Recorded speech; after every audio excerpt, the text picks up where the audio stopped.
Yet again, the BBC has actually shared a documentary on YouTube that gives a count-to-count update of what happened in last year's Gen Z protests. Now, this has sparked a very big outrage all over social media, that is on Twitter, TikTok, and any social media platform that is being used in Kenya.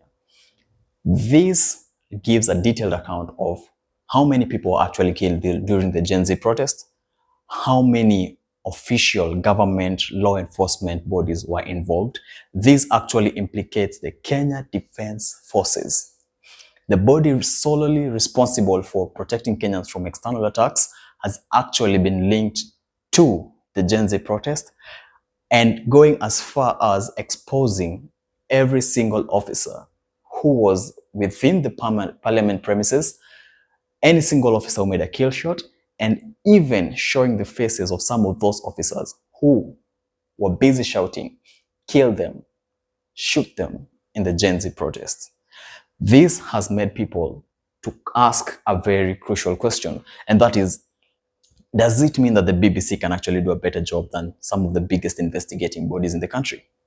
So the biggest investigating body in Kenya right now is, they call them the DCI, that is the Directorate of Criminal Investigation, the Independent Police Oversight Authority, the body responsible for investigating any police misconduct, since the police cannot investigate themselves, has actually come out and clearly stated that most of these cases are open and are still undergoing investigations.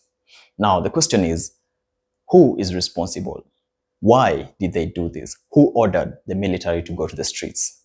And why were civilians shot from the back by the military in Kenya? Nobody knows the answers. The documentary is out there.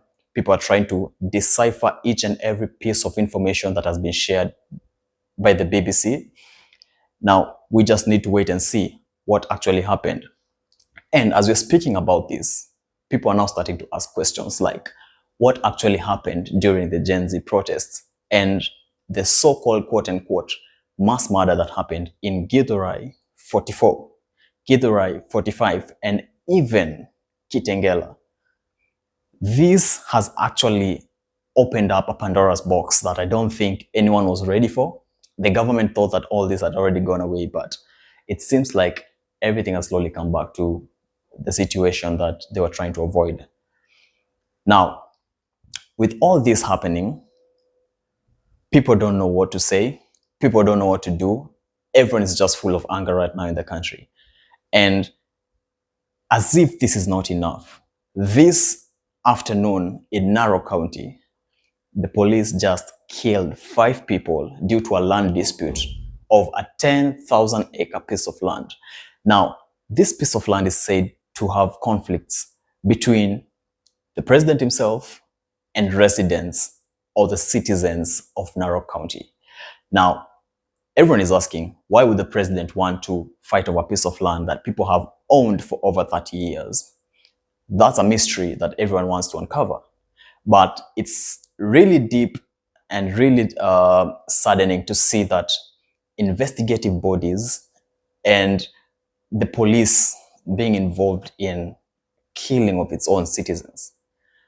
So whoever has information out there about what is happening in Narok County, kindly share it. We really need to hear about it.